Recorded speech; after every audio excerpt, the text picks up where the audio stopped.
ke kiri kanan. Lagi ya, fix ya mulai ya.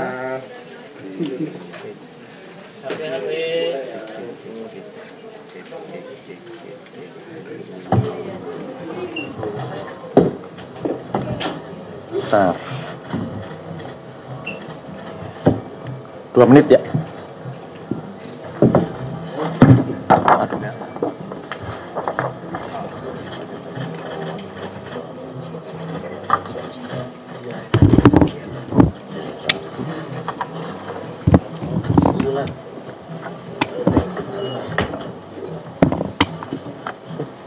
Oh, itunya aja dikecilin.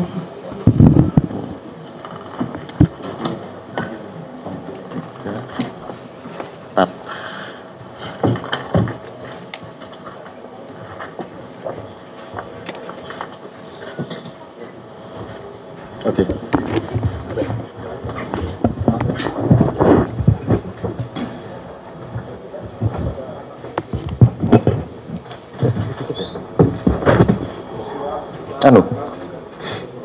Bu Karo, Kepala Biro sama Kapus Datin bisa. Ayo. Oh ya.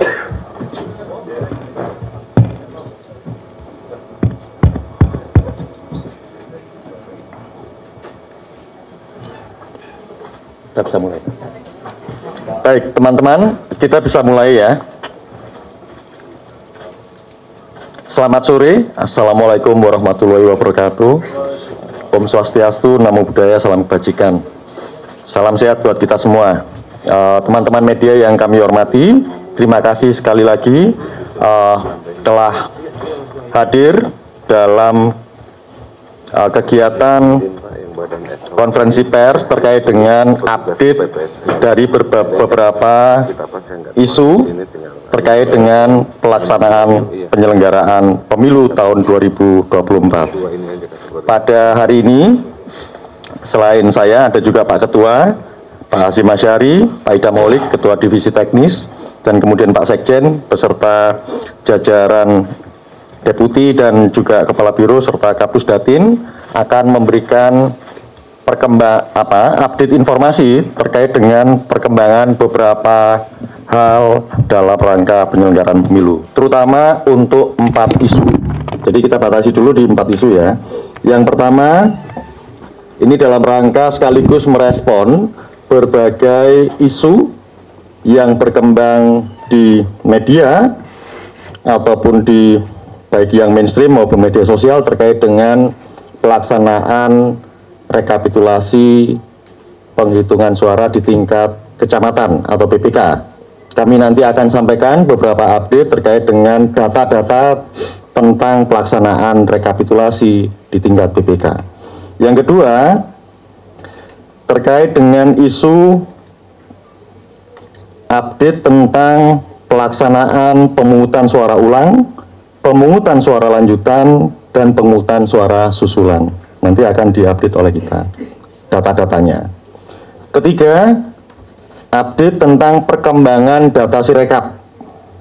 Dan yang kemudian keempat, update terkait dengan data petugas TPS yang meninggal dunia beserta bagaimana kebijakan yang kami lakukan. Nah, untuk itu nanti beberapa informasi akan diantarkan oleh Pak Ketua, kemudian Pak Idam sebagai Ketua Divisi Teknis untuk beberapa detail, dan kemudian kita akan buka sesi tanya jawab, dan setelah itu kita akhiri. Saya kira di situ Pak Ketua, silakan.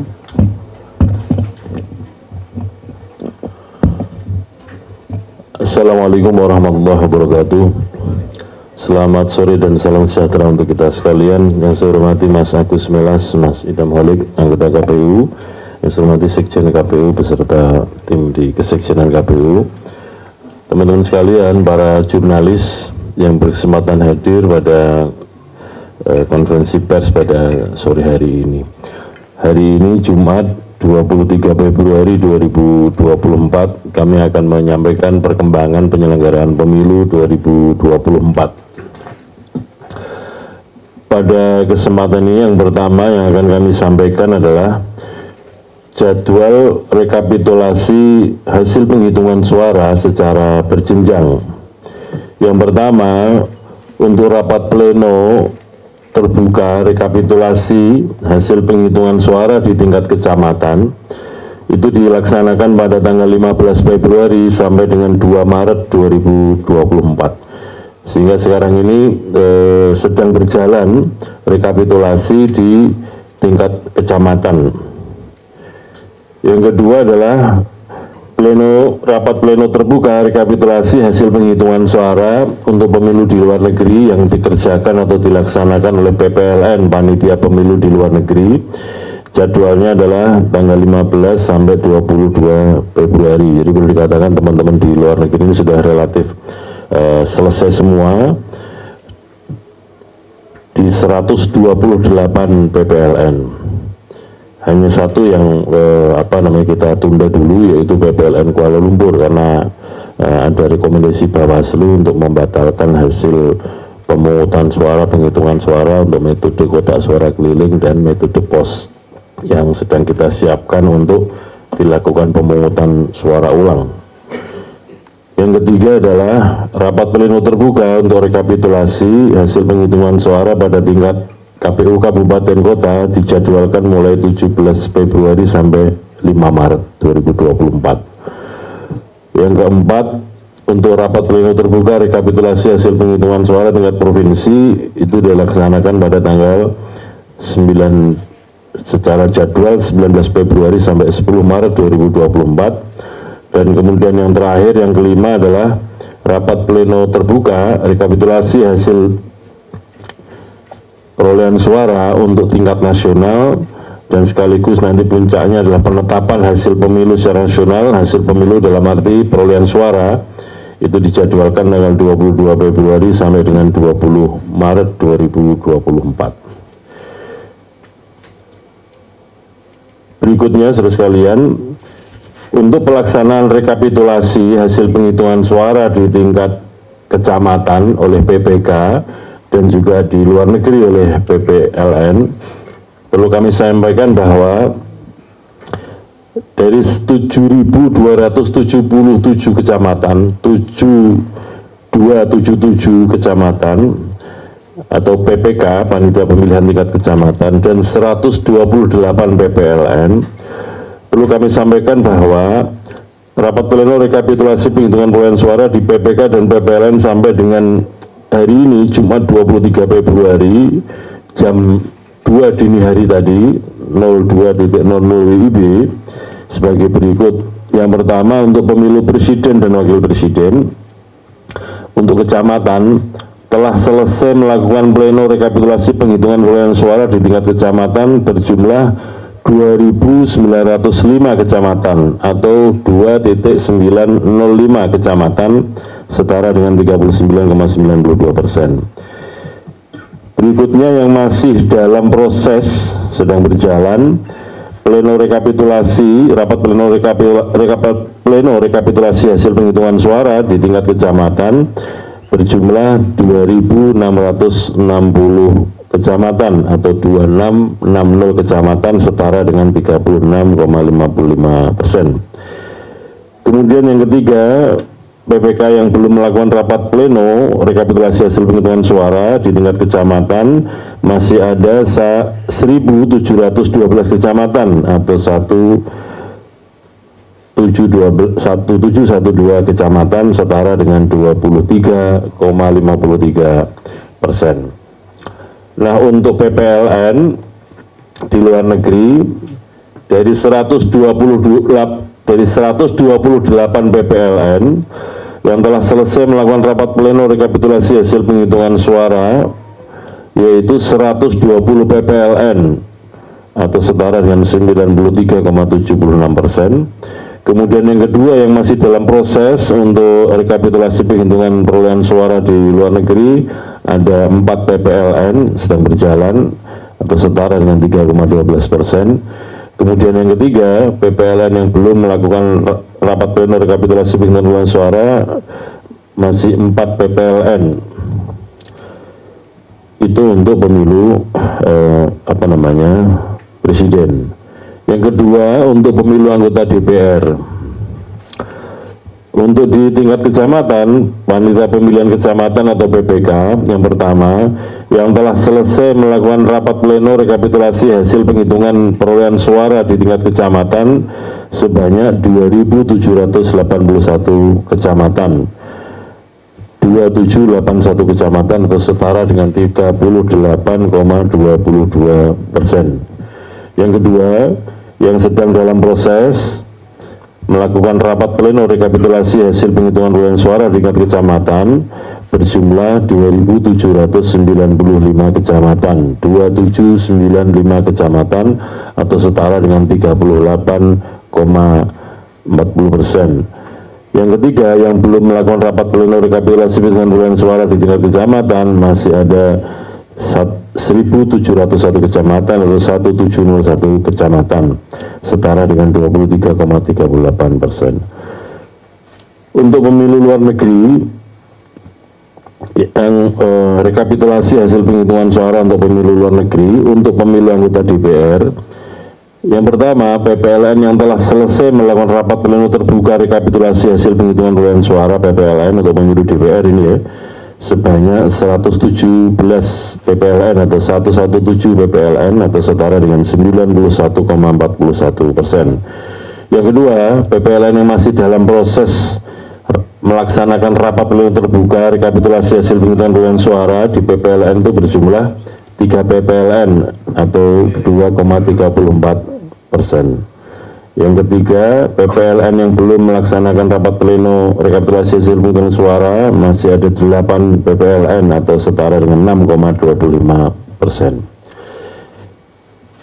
Jadi untuk pemilu presiden dan pemilu DPR itu termasuk tadi yang saya sampaikan untuk di dalam maupun luar negeri. Karena untuk pemilu luar negeri memang pemilunya hanya 2 jenis, pemilu presiden dan pemilu DPR.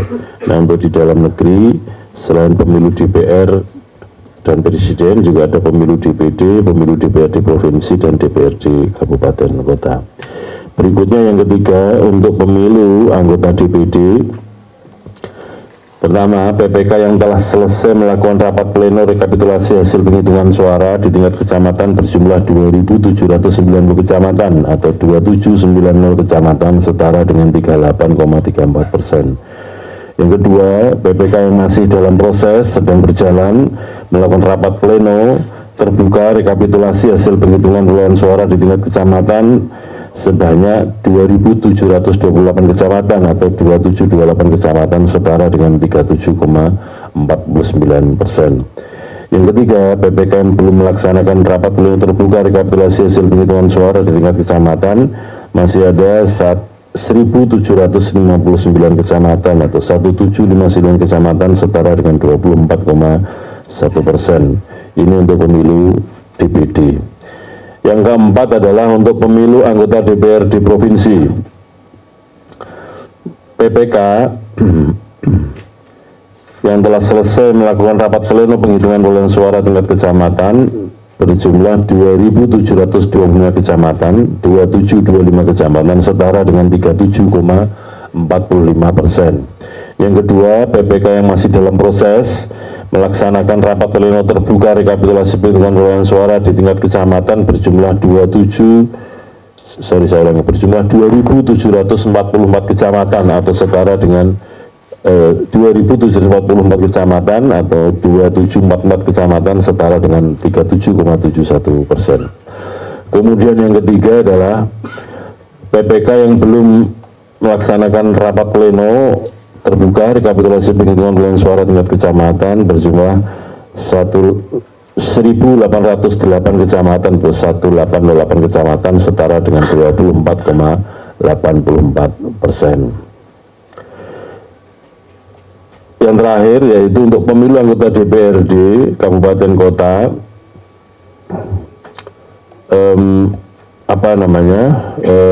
PPK yang telah selesai melaksanakan rapat pleno terbuka rekapitulasi perolehan suara untuk tingkat kecamatan sebanyak 2.703 kecamatan atau 2703 kecamatan, setara dengan 37,37%. Yang kedua, PPK yang masih dalam proses rapat pleno terbuka rekapitulasi hasil penghitungan suara di tingkat kecamatan adalah 2.518 kecamatan atau 34,81%. Kemudian yang ketiga, PPK yang belum melaksanakan rapat pleno terbuka rekapitulasi hasil penghitungan suara di tingkat kecamatan sebanyak 2012 kecamatan atau 2012 kecamatan, setara dengan 27,82%. Yang ketiga, di sejumlah tempat di daerah itu terdapat kegiatan pemungutan suara ulang atau PSU, pemungutan suara lanjutan atau PSL, dan pemungutan suara susulan. Ini nanti penyebabnya bisa macam-macam, bisa karena bencana alam, bisa karena situasi geografis sehingga kemudian alat perlengkapan pemungutan penghitungan suaranya terlambat datang. Ada juga di beberapa tempat yang rusuh, kemudian ada juga yang karena rekomendasi Panwas atau Bawaslu. Nanti secara detail untuk yang PSU akan disampaikan oleh Mas Idam Holik, termasuk di daerah mana saja, jumlahnya berapa, dan rencana untuk pemungutan suara ulangnya kapan.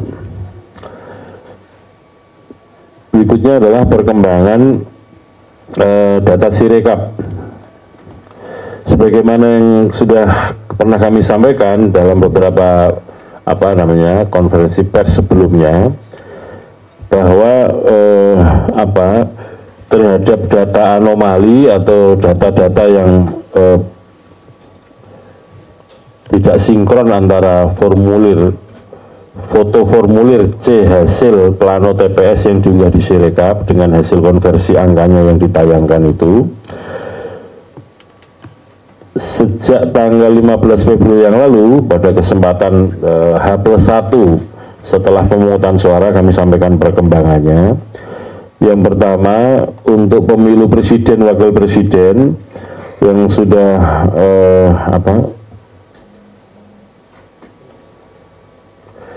dilakukan perbaikan adalah sebanyak 74.181 TPS, 74.181 TPS. Untuk pemilu DPR itu sebanyak 14.651 TPS atau 14.651 TPS.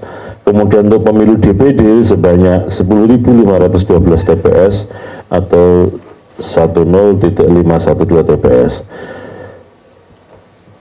Sedangkan untuk data anomali hasil konversi unggah foto form C hasil plano ke Sirekap untuk jenis pemilu DPRD dan pemilu DPRD Kabupaten Kota, proses koreksinya dilaksanakan oleh KPU Provinsi dan KPU Kabupaten Kota masing-masing.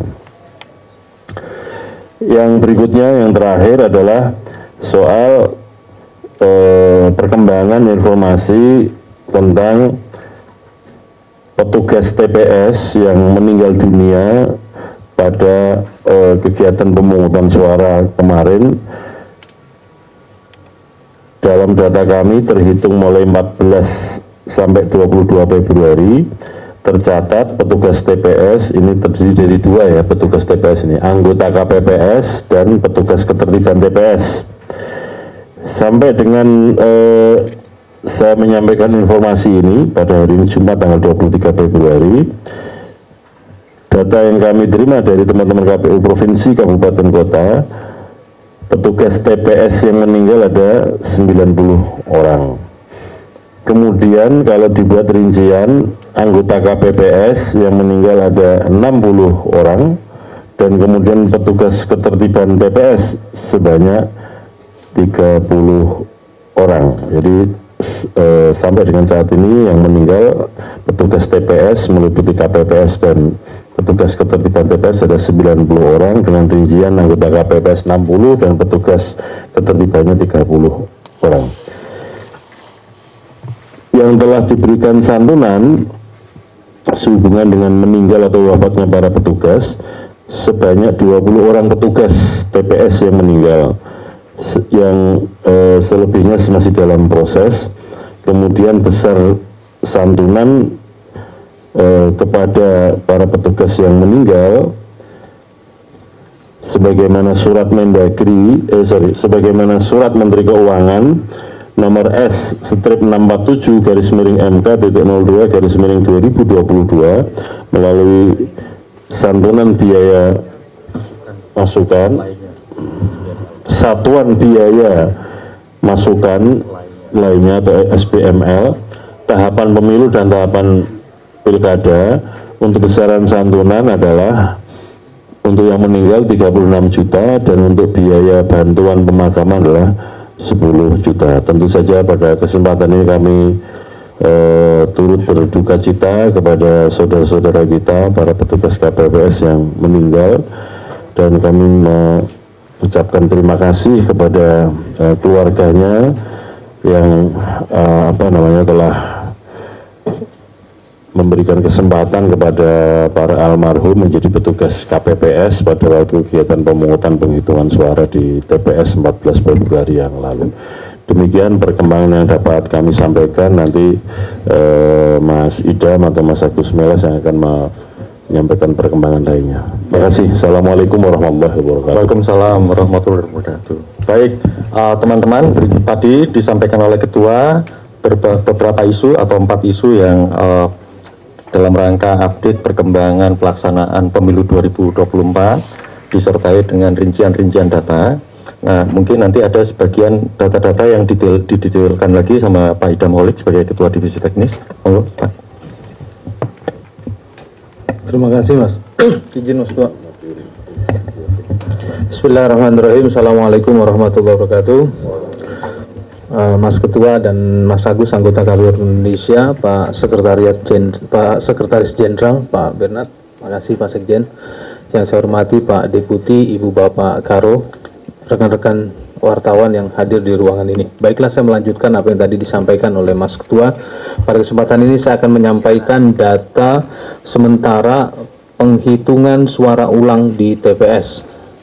Dari 18 provinsi, ya, dari 18 provinsi yang sudah kami data, itu ada sebanyak 1.583 TPS. 1.583 TPS telah dilakukan penghitungan ulang dengan rincian atau tersebar di 1.057 desa, 505 kecamatan, dan 139 kabupaten kota. Ya. Jadi saya ulang, penghitungan ulang di TPS itu terjadi di 1.583 TPS yang tersebar di 139 kabupaten kota dengan 505 kecamatan dan 1.057. Nah, selanjutnya yang 18 tersebar di 18 provinsi meliputi 1. Sumatera Barat, Nusa Tenggara Barat, Sulawesi Barat, Jawa Timur, Jambi, Sulawesi Tenggara, Sulawesi Selatan, Riau, Bangka Belitung, Kepulauan Riau, Gorontalo, Jawa Tengah, Banten, Sulawesi Utara, Jawa Barat, Bali, Kalimantan Barat, dan Lampung. Itu pelaksanaan penghitungan suara ulang di TPS. Selanjutnya untuk pemungutan suara ulang ini tersebar di 38 provinsi dengan jumlah 686 TPS. 686 TPS. Nah, berdasarkan ketentuan yang berlaku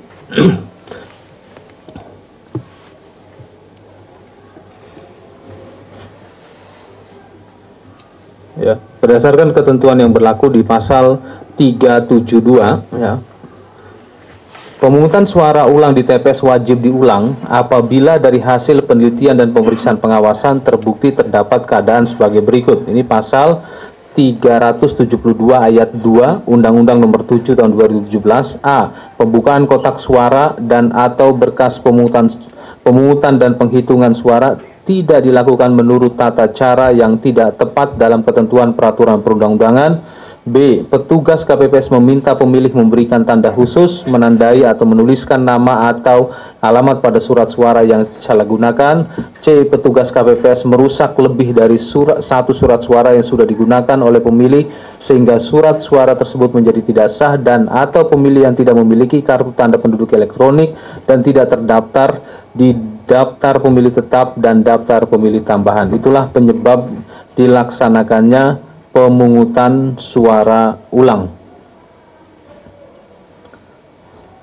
Selanjutnya berkaitan dengan pemungutan suara susulan.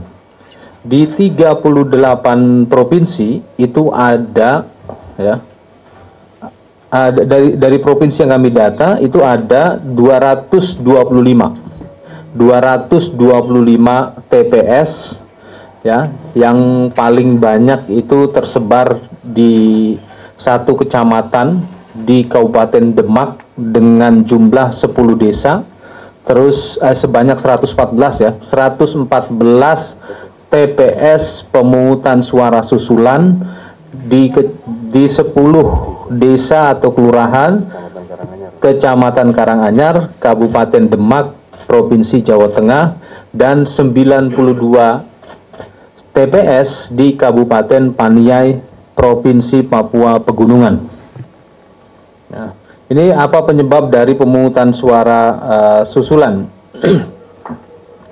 Pemungutan suara susulan itu ini diatur di dalam pasal 110 Peraturan KPU nomor 25 tahun 2023 dalam hal di sebagian atau seluruh dapil terjadi kerusuhan, gangguan keamanan, bencana alam dan atau gangguan lainnya yang mengakibatkan suara tahapan pemungutan suara dan atau penghitungan suara tidak dapat dilakukan pemungutan suara dan atau penghitungan suara susulan. Jadi total TPS yang melaksanakan pemungutan suara susulan sebanyak 225 TPS. Selanjutnya mengenai pemungutan suara lanjutan. Ini sebanyak 71 TPS. Ya, ini diatur di dalam pasal 109 Peraturan KPU nomor 25 tahun 2023. Dalam hal sebagian atau seluruh dapil terjadi kerusuhan, gangguan keamanan, bencana alam, atau gangguan lainnya yang mengakibatkan sebagian tahapan pemungutan suara atau penghitungan suara di TPS tidak dapat dilakukan pemungutan suara atau penghitungan suara lanjutan di TPS. Jadi total pelaksanaan pemungutan suara ulang, pemungutan suara susulan, dan pemungutan suara lanjutan di 38 provinsi sebanyak 982 TPS ya. Itu yang bisa saya sampaikan. Terima kasih. Saya kembalikan ke Mas Ketua. Ya, Bapak Tengah ya. Oke, pelaksanaan pemungutan suara ulang, pemungutan suara susulan, dan pemungutan suara lanjutan. Ini batas waktunya 10 hari ya setelah hari pemungutan suara, tetapi nanti ada beberapa daerah yang mengalami leg spesialis, Mas Ketua. Ya, karena transportasi pengiriman logistik yang terlambat. Tadi ada yang saya ralat, Paniai itu ada di Papua Tengah. Ya, saya minta maaf. Saya kembalikan ke Mas Ketua. Baik, Pak Idam, terima kasih penjelasannya terkait dengan detail perkembangan pelaksanaan PSL, PSU maupun PSS yang terjadi di beberapa tempat beserta dengan data-data. Dan kemudian juga sekaligus mengklarifikasi terkait dengan pelaksanaan atau batas waktu pelaksanaan dari 3 kategori pemungutan suara yang disampaikan Pak Idam tadi. Batas waktunya 10 hari setelah semenjak tanggal pemungutan suara ya. Kecuali ada kondisi tertentu. Jadi kalau batas normalnya berarti kalau 14 Februari kemarin, maka batas normalnya besok 24 Februari dilakukan apakah itu pemungutan suara ulang, pemungutan suara lanjutan maupun pemungutan suara susulan. Nah, ini yang sekarang ini kalau Bapak Ibu teman-teman perhatikan ada 3 orang komisioner KPU, sedangkan yang lain sedang turun ke daerah karena melakukan supervisi maupun monitoring untuk PSU. Baik teman-teman, berikut yang disampaikan oleh pimpinan KPU RI terkait dengan update perkembangan-perkembangan yang disertai dengan data. Saya kira kita bisa buka sesi tanya jawab. Bentar. Oke, 1, 2, 3, 4, 5 ya.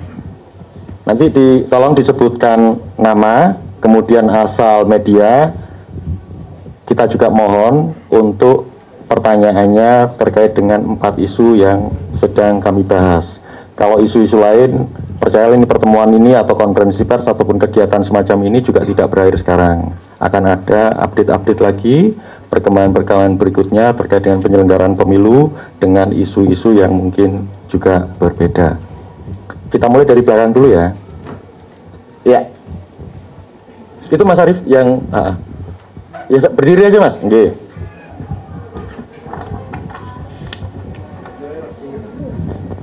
Ya. Ya, saya Ifdal dari NTV. Ifdal. Ya. NTV. Nusantara TV. Nusantara ya. Ya. Izin bertanya Pak, Sirekap ditolak oleh paslon 1 dan 3 dalam perhitungan pemilu. Tanggapan KPU itu bagaimana? Penolakan Sirekap ya. Iya.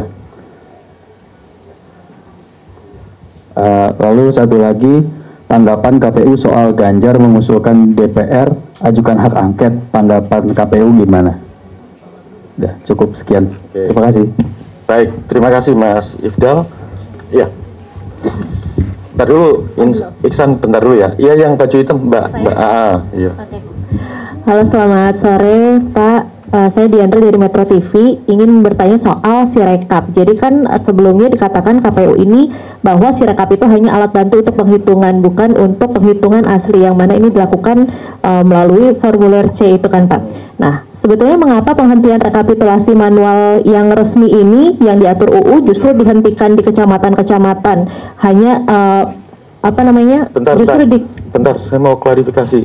Yang disampaikan tadi, mengapa ada penghentian rekap manual di kecamatan? Di kecamatan. Jadi beberapa hari kebelakang ini kan juga beredar ada isu itu ya? Iya, Okay. ada isu penghentian di kecamatan. Itu kenapa dilakukan di beberapa kecamatan itu karena ada kekacauan Sirekap begitu. Terima kasih. Oh iya, sama tanggapan PKS lalu juga ICW terkait dengan penghentian Sirekap. Kan ada beberapa parpol juga yang menyatakan untuk menyetop penghentian Sirekap ini untuk digunakan. Jadi dilanjutkan dengan rekapitulasi manual saja. Ini tanggapan dari KPU seperti apa? Sorry, kalau yang dari 3 parpol tadi kan menghentikan. Kalau yang teman-teman ICW justru menolak penghentian gitu ya? Bener nggak? Kalau nggak informasinya nggak lengkap. Oh, menghentikan juga. Oh, sama. Oke, baik. Soalnya saya baca itu kayaknya nggak gitu, tapi oke lah, nggak apa-apa. Silakan yang ketiga. Bentar dulu. Oh, sama. Bentar dulu, yang maju tadi ada siapa tadi? Vito terus kemudian Mas ini terus kemudian Vito ya. Akang nggak nanya kan? Oh, titip ya. Nanti terakhir Iksan ya. Nama saya Rizky dari Pikiran Rakyat Media Network. Ada 2 pertanyaan kepada Rizky dari Pikiran Rakyat Media Network. Oh, Pikiran Rakyat. Ada 2 pertanyaan sih kepada bapak-bapak KPU sekalian. Yang pertama, saya menemukan data kemarin Partai Umat bilang bahwa setengah jumlah suara di tingkat DPR partainya hilang. Nah, itu karena kesalahan data dari Sirekap dan juga penghentian data sementara dari Sirekap. Partai Umat kemarin menggelar konferensi pers pada tanggal Kamis kalau nggak salah. Dia bilang jumlah suaranya hilang. Dan juga apakah dari KPU sendiri bagaimana tanggapannya? Terus yang kedua, Bawaslu meminta rekomendasi untuk transparansi data ke publik KPU lewat bantuan pihak ketiga atau independen. Itu juga beberapa partai kecil juga beberapa partai juga melakukan rekomendasi seperti itu. Gitu sih. Terima kasih. Baik, terima kasih Mas Rizky. Terkait dengan tadi Partai Umat, data di Sirekapnya sempat hilang setengah ya. Kemudian rekomendasi dari Bawaslu karena terkait dengan transparansi dalam konteks Sirekap juga kan sebenarnya. Dan itu kemudian menyarankan juga pihak ketiga untuk terlibat dalam proses audit. Itu ya pertanyaan. Sekarang Vito. Selamat siang. Izin Vito dari Kompas.com. Mas mau tanya, pertama update soal PSU di Malaysia Mas, yang POS dan KSK itu, ini kan Bawaslu merekomendasikan supaya pemutakhiran daftar pemilih lagi gitu. Itu teknisnya seperti apa dan kapan pemutakhiran daftar pemilih itu akan dilaksanakan gitu? Dan pemungutan suara via pos dan kotak suara kelilingnya, apakah sudah ada jadwalnya kapan? Yang kedua tadi Mas Idam sebut soal ada beberapa wilayah yang perlu leg spesialis untuk pemilu lanjutan ya Mas ya, atau pemilu susulan tadi itu apakah hanya di Paniai atau ada di berapa TPS lagi atau berapa wilayah lagi gitu, dan tax listnya nanti leg spesialisnya berupa revisi peraturan PKPU atau gimana. Terus ini ada beberapa titipan dari teman-teman. Tadi disebutkan ada penghitungan suara ulang Mas yang di banyak wilayah itu mostly case-nya kenapa maksudnya dilakukan penghitungan suara ulang gitu, apa kejadian mayoritas yang terjadi. Terus ini titipan dari Mas Aka itu ada 780 TPS yang direkomendasikan oleh Bawaslu untuk PSU pemungutan suara ulang, tapi KPU tadi menyampaikan datanya 686, artinya ada 94 TPS selisihnya. Itu kenapa tidak ditindaklanjuti. Yang terakhir titipan dari Mbak Popi ini, Sirekap katanya unggah datanya berhenti jam 11 malam. Apakah memang ada penghentian sementara unggah data yang pie chart-nya itu atau seperti apa? Gitu ya? Iya Mas. Mbak Popi itu dari mana? CNN ya? CNN. Oh, Mas Aka dari Media Indonesia. Media, iya. Jadi maksud saya catat medianya. Koalisi Mas, koalisi. Iya, makanya. Koalisi, yang Mas. satu CNN. Biar memenuhi Kemudian yang satu kompas.com kan? Oh, of course. Nah, terakhir ke Tempo. Tahan ya. Tadi jenengan dapat giliran nggak? Oh, belum kan? Enggak, bukan. Tadi sampean termasuk yang kita tunjuk. Baru nanya kan? Baru nanya sekarang loh. Oh, Iksan dulu.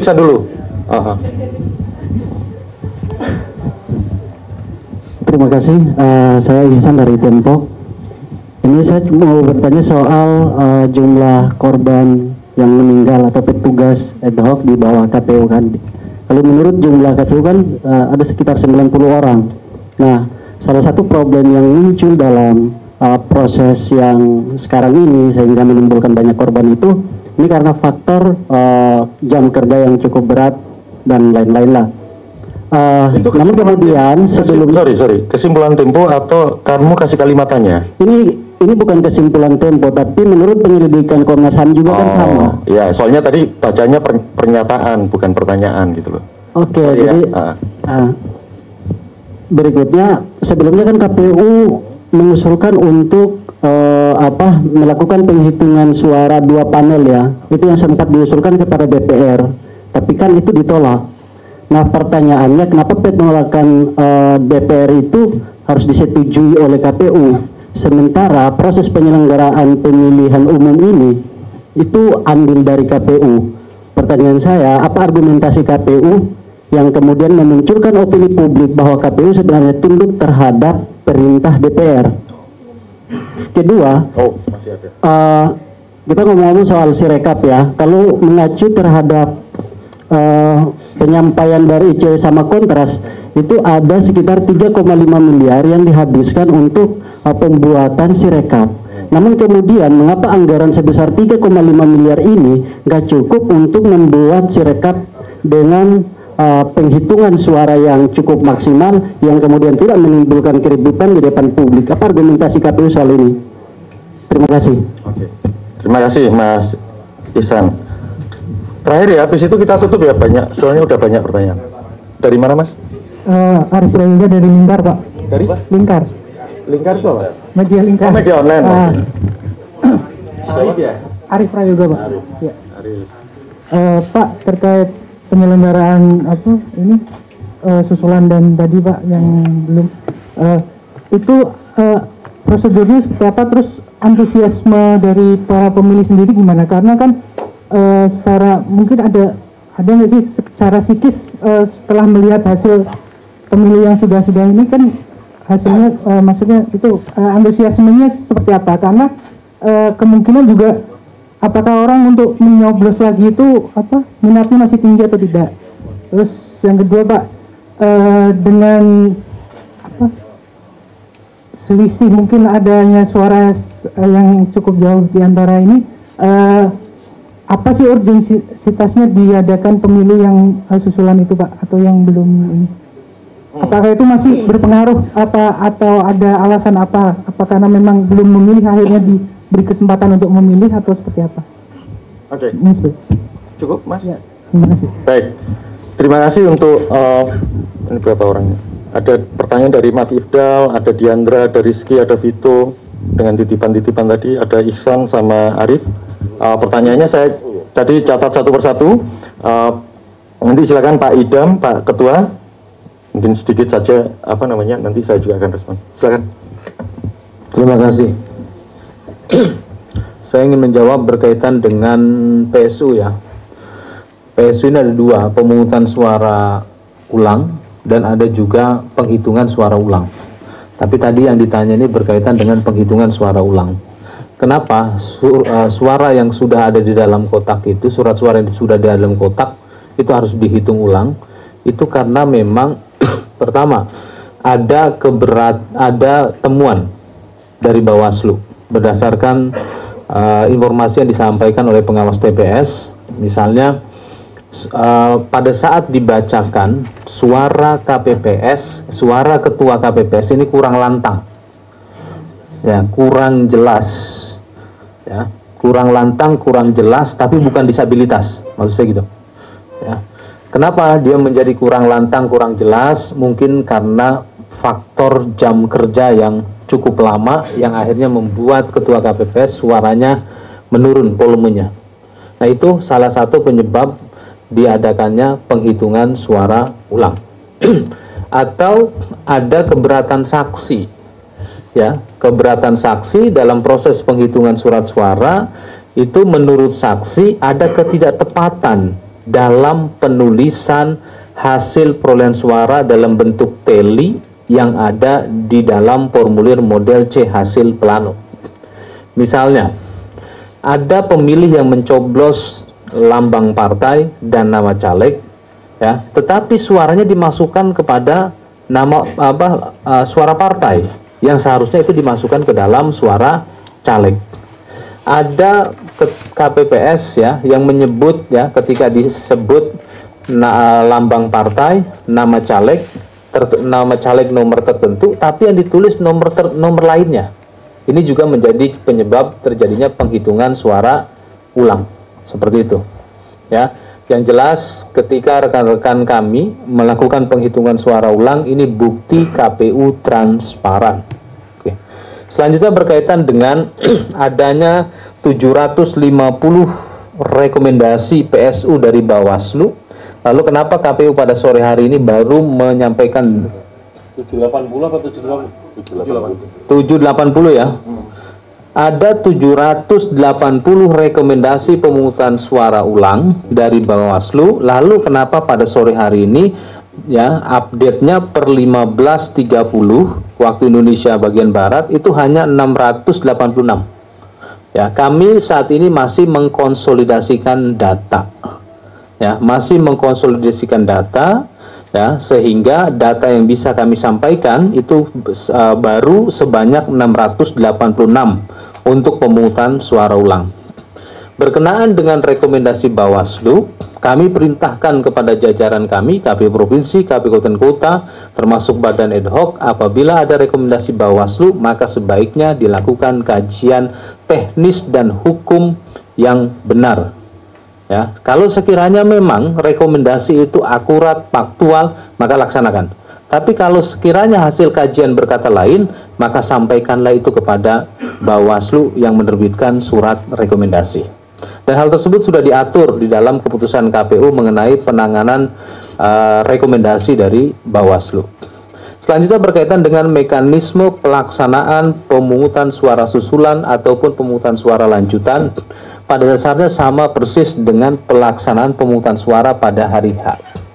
Kalau pemungutan suara susulan itu pada dasarnya karena dia pengumuman hari dan tanggal dan tempat pemungutan suara sudah dilakukan, tapi ada sebagian tahapan dalam pemungutan suara yang belum dapat dilaksanakan. Misalnya distribusi surat pemberitahuan, ya, atau formulir model C pemberitahuan belum didistribusikan, ya. Terus pemungutan suara pada hari H tidak bisa diselenggarakan karena kondisi banjir, karena kondisi bencana alam, atau karena faktor lainnya yang sehingga pada hari pemungutan suara itu tidak bisa diselenggarakan pemungutan suara, ya. Lalu pertanyaan mengenai apakah masyarakat antusias?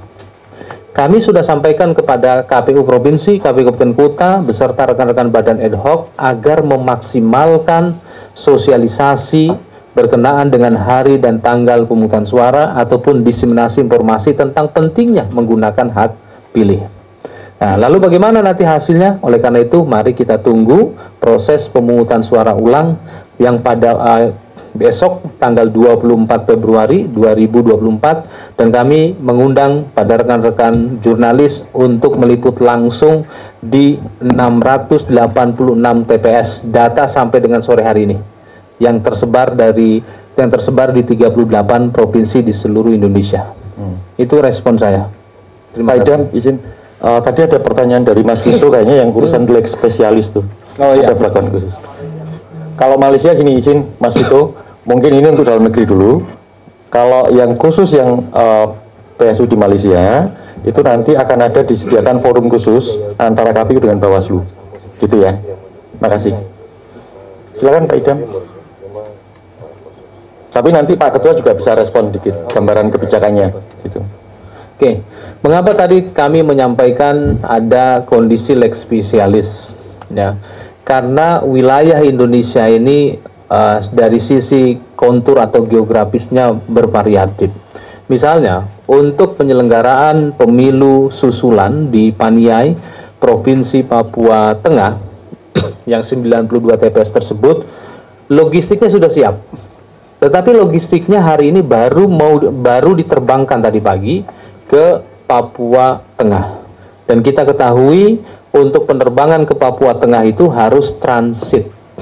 Ya, di Jayapura, dari Jayapura lalu terbang.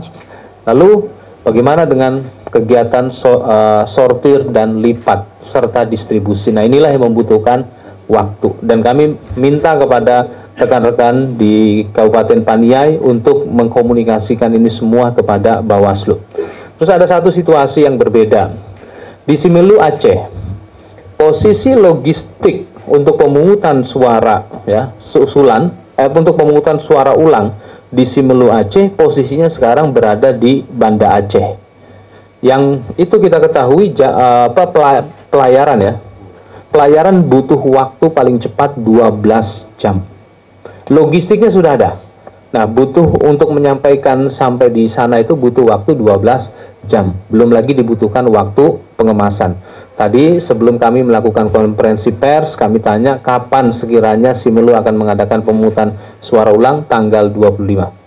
Ya, jadi pada dasarnya semua logistik untuk kebutuhan pemungutan suara susulan, pemungutan suara ulang, pemungutan suara lanjutan di 982 TPS di 38 provinsi semuanya sudah siap tersedia. Terima kasih. Baik, terima kasih Pak Idam. Pak Ketua untuk beberapa pertanyaan lainnya. Terima kasih. Ini soal Sirekap dulu ya. Teman-teman sekalian, teman-teman jurnalis kalau membuka aplikasi Sirekap, misalkan ya, sebagai contoh untuk pemilu DPR, itu ada dua pilihan menu. Yang pertama itu pilihannya dapil. Jadi kalau kita pilih dapil misalkan untuk pemilu DPR ya sekali lagi ya, dan kemudian kita klik daerah pemilihan DKI Jakarta 2, maka kemudian akan tampil perolehan suara, baik itu suara partai, suara calon, dan juga tampilan dalam bentuk angka maupun tampilan dalam bentuk diagram, apakah diagram batang maupun diagram batang kalau itu ya, kalau yang pemilu DPR. Nah, itu akumulasi perolehan suara yang diperoleh partai maupun calon dari DKI Jakarta 2 itu meliputi kota Jakarta Pusat, kota Jakarta Selatan, dan luar negeri.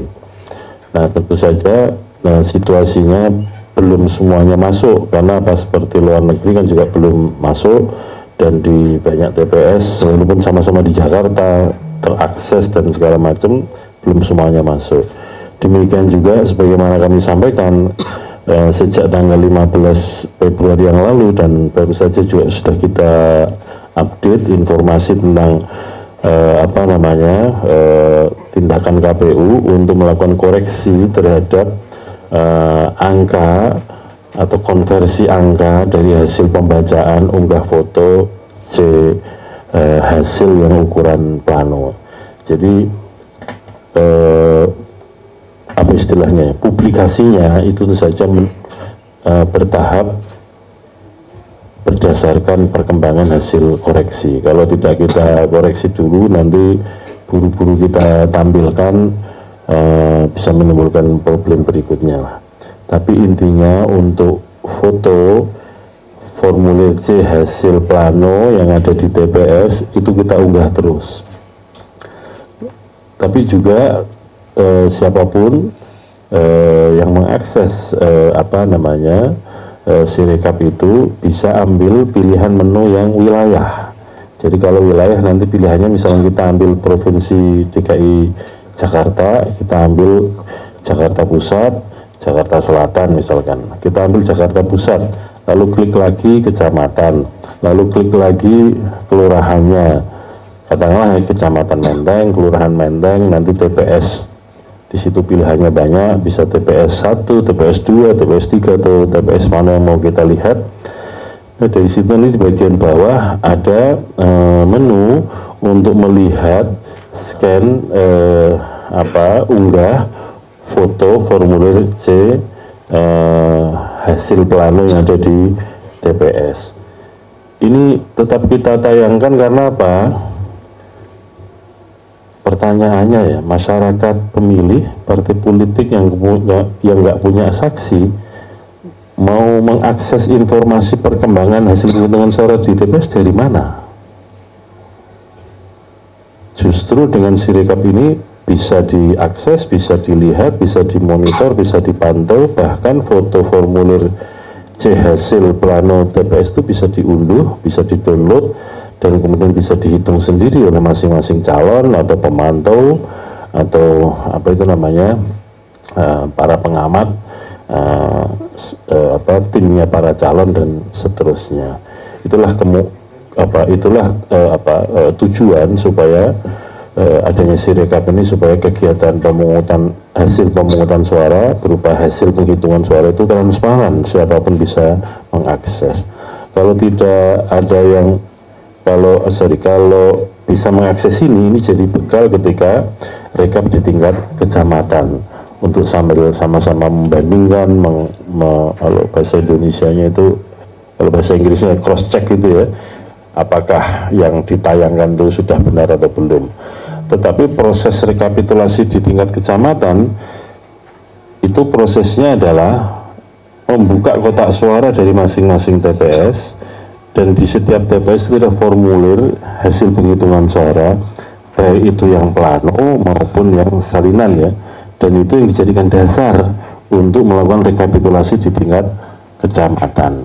Jadi misalkan begini gambarannya teman-teman, kalau di sebuah kecamatan ada 10 desa di kecamatan itu, dan di setiap desa ada 10 TPS, maka kemudian PPK, Panitia Pemilihan Tingkat Kecamatan, akan merekapitulasi hasil penghitungan suara di 10 TPS di 10 desa, berarti 100 TPS. Katakanlah dimulai dari desa A.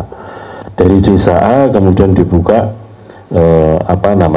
dimulai dari penghitungan suara pemilu presiden. Kotak suara pemilu presiden dibuka, lalu dikeluarkan formulir C hasil itu. Itulah yang dibacakan pada rekapitulasi hasil penghitungan suara di tingkat kecamatan. Jadi gambarannya itu.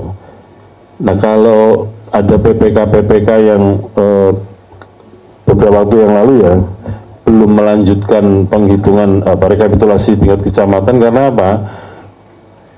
Memperhatikan sinkron data antara apa yang diunggah dengan yang ditayangkan tadi itu, seperti perkara Mbak Popi, kenapa nggak ditayangkan perkembangannya misalkan ya, karena masih ada yang belum sinkron, maka bagi yang belum sinkron menunda dulu dan melanjutkan dengan yang sudah sinkron. Dan perkembangannya sampai saat ini sebagaimana kami sampaikan tadi itu, dari 7.277 kecamatan untuk pemilu presiden yang sudah rekap sudah selesai 2.905, yang sedang proses 2.660 dan seterusnya. Untuk pemilu DPR dari 7.277 kecamatan yang telah selesai 1.781 kecamatan yang sedang berproses 2.795. Jadi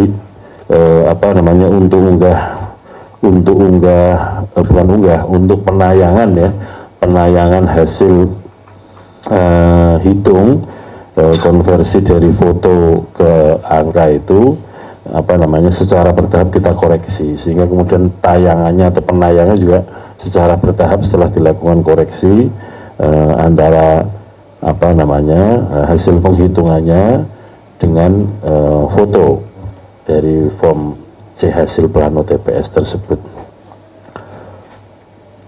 Sekali lagi, kami tujuannya untuk transparansi supaya kemudian semua pihak bisa mengakses informasi hasil penghitungan suara di TPS. Justru kalau kita tutup sama sekali atau tidak ada sirekap, tidak ada orang kemudian bisa mengetahui situasi hasil penghitungan suara, termasuk pada tingkat berikutnya rekapitulasi kecamatan juga tidak bisa terkontrol, tidak bisa terpantau, tidak bisa termonitor hasil penghitungan suara di masing-masing TPS. Hanya pihak-pihak tertentu saja yang memegang atau memegang formulir C hasil di tingkat TPS yang mengetahui hasilnya itu.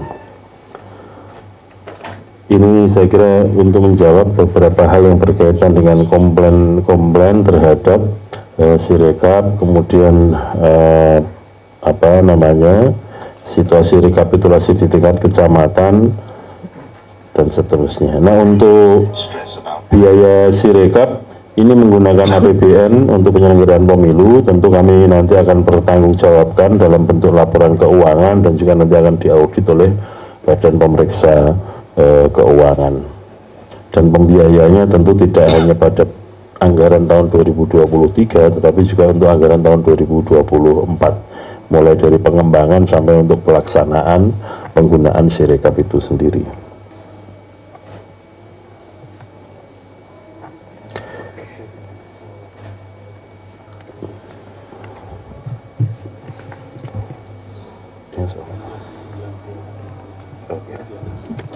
Nah, kalau KPU pernah membuat simulasi penghitungan suara, sekali lagi ya, simulasi penghitungan suara dengan 2 panel. Seingat saya dibuat 3 kali ya, Mas? Penghitungan suara? Hampir 5 kali ya. Dan dari itu kita buat perbandingan antara yang 1 panel dengan 2 panel, kekurangan, kelebihannya, kekuatan dan kelemahannya, sehingga kami sampai pada kesimpulan mengusulkan penghitungan suara di TPS 2 panel. Memang sudah kita sampaikan kepada pada saat KPU mengajukan draft peraturan KPU tentang pemungutan penghitungan suara di TPS, dan pada kesempatan itu sudah kita paparkan hasil simulasinya, kenapa kami mengusulkan kemungkinan opsi untuk penghitungan 2 panel dalam rangka untuk mengurangi beban teman-teman KPPS dan seterusnya. Tetapi kan juga tidak mudah, karena misalkan teman jajaran Bawaslu di tiap TPS itu hanya ada 1 panwas. Nah, kalau dibuat 2 panel juga ada problem tentang siapa yang mengawasi panel yang lain kalau misalkan panwasnya hanya 1. Demikian juga saksi peserta pemilu, karena waktu itu gagasannya adalah untuk pemilu presiden dan pemilu DPD 1 panel, kemudian untuk pemilu DPR, DPD provinsi, DPD kabupaten kota 1 panel. Karena apa? Untuk pemilu DPR, DPRD, baik provinsi maupun kabupaten kota, peserta pemilunya kan partai politik ya. Nah, tapi kemudian disampaikan bahwa pasangan calon presiden wakil presiden ini juga yang mengusulkan adalah partai politik, sehingga kemudian untuk menyiapkan saksi lebih dari 1 juga bukan pekerjaan yang mudah. Itulah kemudian kenapa pada kesimpulannya penghitungan suara di TPS hanya dilakukan dalam 1 panel. Dan kami juga membuat beberapa kebijakan untuk mengurangi beban teman-teman anggota KPPS. Di antaranya misalkan begini, salah satu kewajiban KPU itu menyampaikan salinan formulir hasil penghitungan suara, formulir C hasil TPS itu kepada saksi peserta pemilu. Kalau di sebuah TPS ada 18 partai politik, ada 3 pasangan calon, dan katakanlah ya di sebuah provinsi itu DPD-nya ada 12, dan entah hadir entah tidak, KPU kan harus menyiapkan salinan formulir itu. Berarti dari formulir yang plano ini kemudian disalin ke dalam satu formulir yang ukuran kuarto oleh KPPS, dan kemudian dari salinan inilah disalin untuk 18 saksi 18 partai, 3 pasangan calon, berarti sudah 21.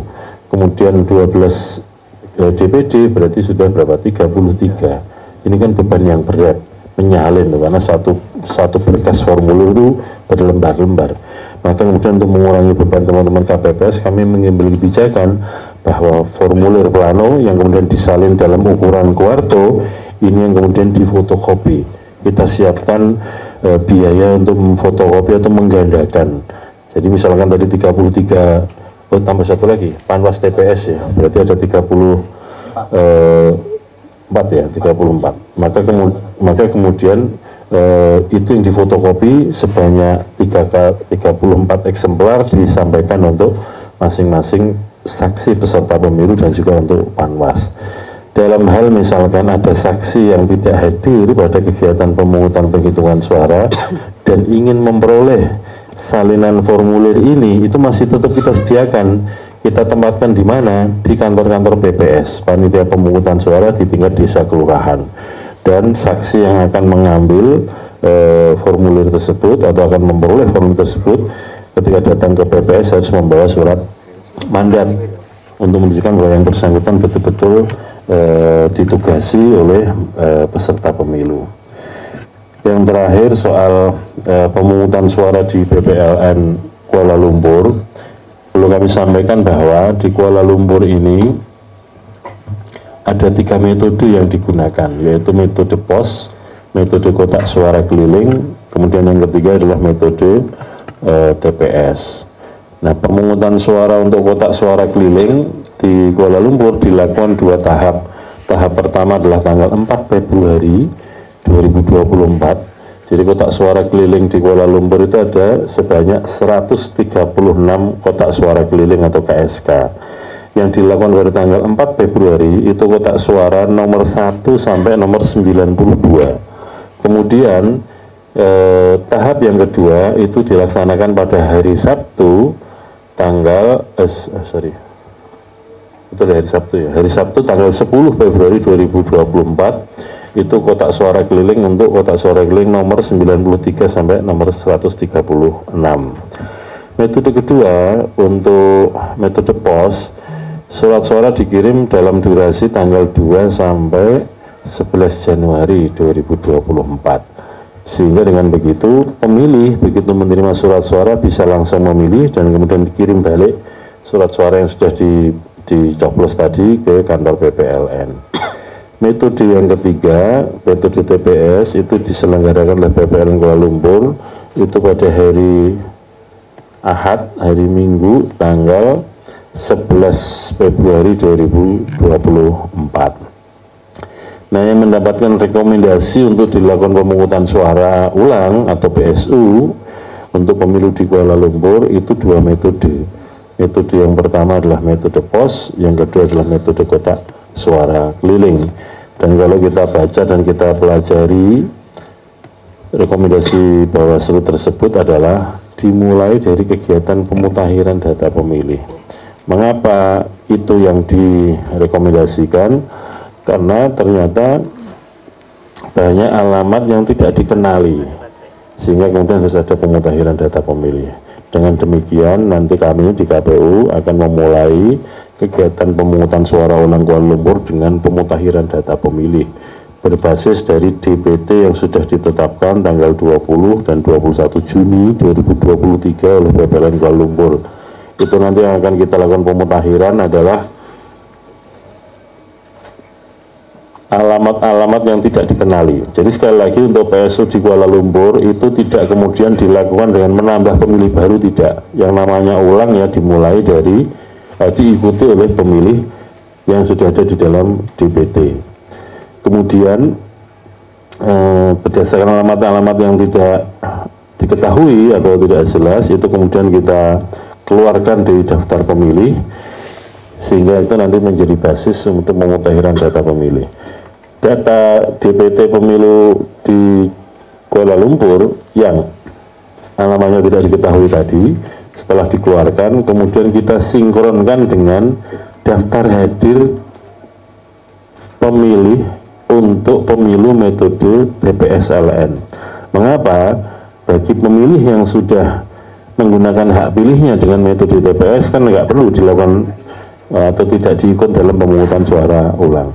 Kira-kira begitu Mas Vito dan teman-teman, dimulai dari situ.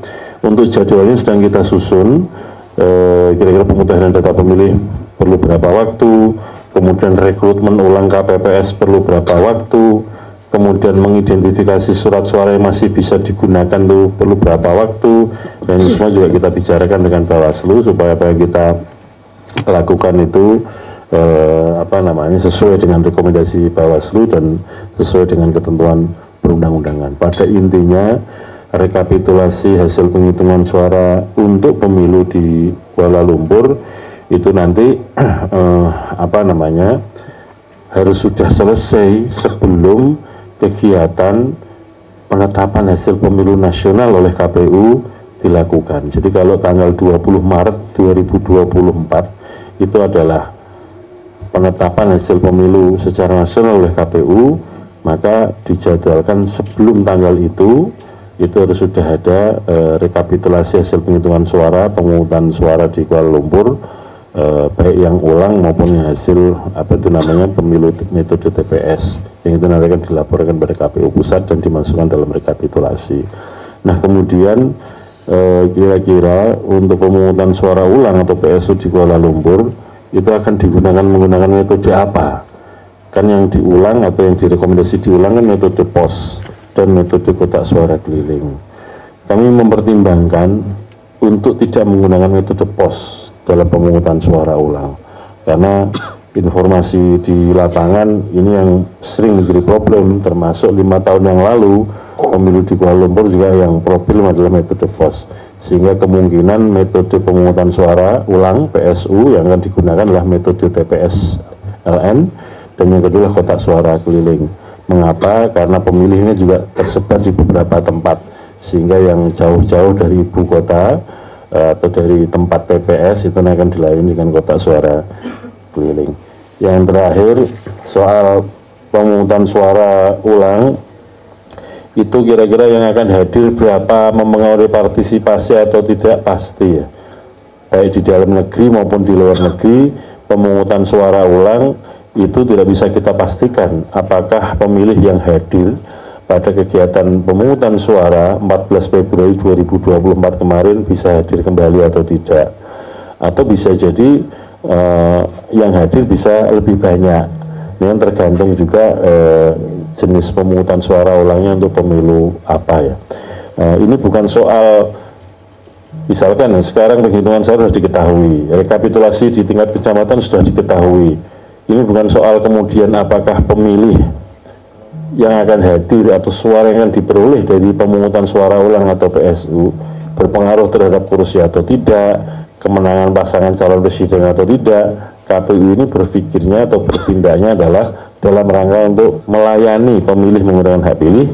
Yang kedua, memurnikan kembali proses pemungutan suara yang dianggap cacat atau tidak sesuai dengan prosedur yang ditentukan.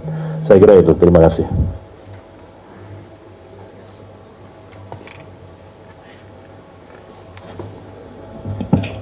Baik teman-teman, terima kasih Pak Ketua, Pak Idam, Pak Sekjen. Berikut tadi beberapa update informasi yang telah disampaikan oleh kita beserta dengan data-data. Yang jelas teman-teman, sampai pada tahapan saat ini, lepas dari berbagai dinamika dan isu yang berkembang di luar, yang jelas proses rekapitulasi di tingkat kecamatan, baik untuk pemilu presiden, pemilu legislatif, DPR, DPRD provinsi, DPRD kabupaten kota, dan DPD berlangsung. Kalau kita lihat secara proporsi antara yang telah selesai rekapitulasi tingkat kecamatan yang selesai dan kemudian yang sedang berjalan, rata-rata di atas 72%, 76% sampai bahkan. Nah artinya Ini nanti hasil dari rekapitulasi di tingkat PPK yang nanti formulir D hasil ya, itu juga akan diunggah dalam sistem Sirekap. Itulah jadi basis evidence bahwa sistem yang dibangun oleh KPU itu bisa mengkurasi dan memproteksi data-data otentik yang akan dipergunakan sebagai basis penghitungan yang kemudian ditentukan oleh undang-undang. Sedangkan proses konversi menjadi numerik itu bahwa ada kendala, tapi yang jelas kami ingin menyampaikan satu hal. Kami sangat mengucapkan terima kasih yang luar biasa, apresiasi yang luar biasa kepada jajaran kami di tingkat TPS yang telah bekerja siang dan malam, para anggota KPPS yang telah bekerja siang malam dengan segala kendala, hambatan, dan kemudian dinamikanya, telah berpartisipasi menyelenggarakan penyelenggaraan pemilu tahun 2024 dengan sangat baik, dan kemudian telah menjaga proses pelaksanaan pemilu yang disertai dengan bukti otentik, yaitu unggah hasil C-Plano ya, yang di tingkat TPS, kemudian dalam database Sirekap. Nah, bahwa kemudian masih ada sekian persen yang kemudian kendala, itu sudah menjadi bagian dari tanggung jawab kami di KPU dan sistem Sirekap yang akan membersihkan. Sebagaimana yang kami sampaikan dalam update kali ini juga, sejak tanggal 15 Februari sampai dengan tanggal 22 Februari ya kemarin, atau bahkan hari ini, kami juga sudah melakukan berbagai langkah terkait dengan perbaikan koreksi data. Kalau di KPU RI levelnya untuk pemilu presiden, untuk DPR, dan kemudian DPD. Secara berjenjang juga KPU provinsi dan KPU kabupaten kota juga melakukan koreksi. Kami juga sekali lagi ingin menyampaikan terima kasih kepada atas partisipasi masyarakat secara luas, baik yang sifatnya individual maupun yang dalam kelompok-kelompok asosiasi. Karena kami juga memperhatikan misalnya teman-teman yang kemudian bisa menemukan data-data yang perbedaan antara unggah data dengan yang di Sirekap, itu kemudian menjadi bahan masukan di kami. Selain juga by sistem kami juga menemukan. Nah, kami juga menyampaikan begini, teman-teman yang sudah mengunggah di media sosial, apakah unggahan-unggahan yang kemudian ditemukan keliru, coba diperiksa lagi apakah sudah dilakukan koreksi. Nah, kalau kemudian sudah dilakukan koreksi, mohon unggahan itu tidak diturunkan, tetapi ditambahkan dengan yang hasil koreksi. Jadi sama-sama. Jadi kami juga sangat merasa terbantu. Termasuk analisis yang dilakukan oleh beberapa orang ahli yang kemudian melibatkan sistem teknologi yang juga sangat mutakhir, yang kemudian menemukan data secara acak, dan itu kemudian kami sangat berterima kasih sekali. Ternyata data yang ditemukan tidak berpretensi tertentu kepada pasangan calon tertentu.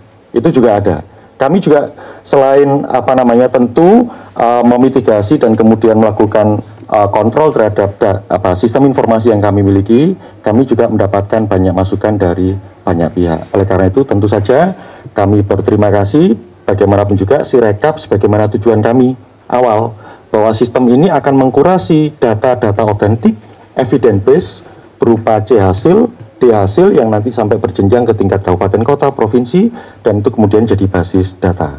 Bahwa kemudian ketika mengubah memang ada catatan, itu yang sedang kami perbaiki. Dan kemudian ternyata ini gayung bersambut karena publik juga memberikan masukan yang sangat luas. Kami tidak menyatakan bahwa jumlahnya kecil ya, dari data yang kami kurasikan 0, sekian persen yang anomali, tapi data ya data.